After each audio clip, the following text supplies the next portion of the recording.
आत्मा की खोज, धर्म का मार्ग। सब्सक्राइब करें हमारा चैनल धर्म दृष्टि। नासतो विद्यते भावो न भावो विद्यते सतः उभयोरपि दृष्टोऽन्तस्त्वन्योस्तत्त्वदर्शिभिः।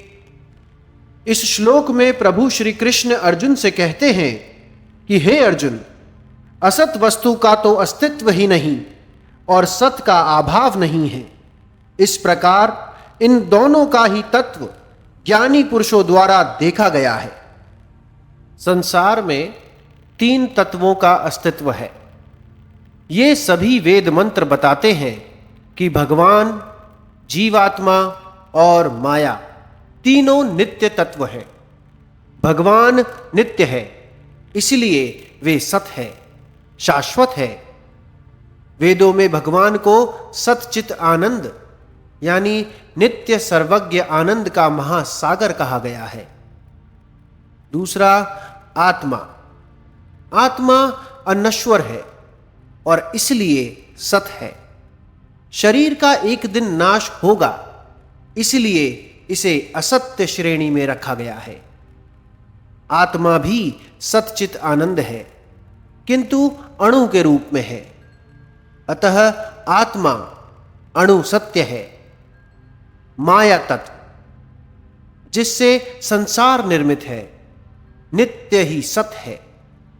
फिर भी सभी भौतिक पदार्थ जिन्हें हम अपने आसपास देखते हैं, उनका अस्तित्व अवश्य है, किंतु उन सभी का समय के साथ विनाश हो जाता है, इसीलिए उन्हें असत्य कहा गया है।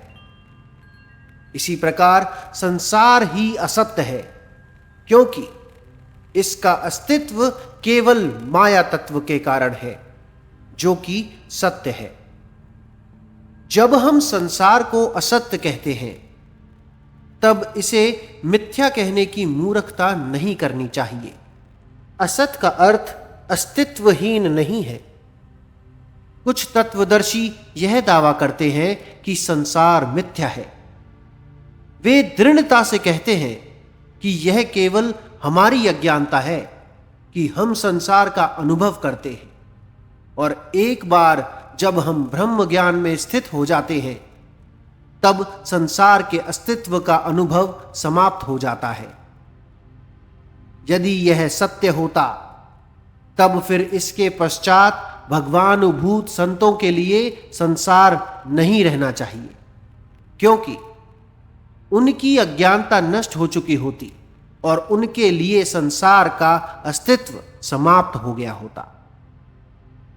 ऐसी स्थिति में ब्रह्म ज्ञान की अवस्था प्राप्त करने के पश्चात ऐसे संत धार्मिक ग्रंथों की रचना कैसे करते, और धार्मिक ग्रंथों की रचना के लिए उन्हें कागज और कलम कहां से मिलती?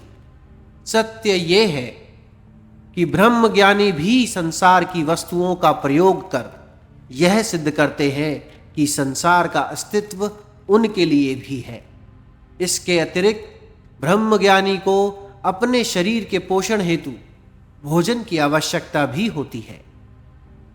यहां भगवान श्री कृष्ण यह व्याख्या करते हैं कि संसार का अस्तित्व है, किंतु यह नश्वर है, इसलिए वे इसे असत्य या अस्थाई कहते हैं।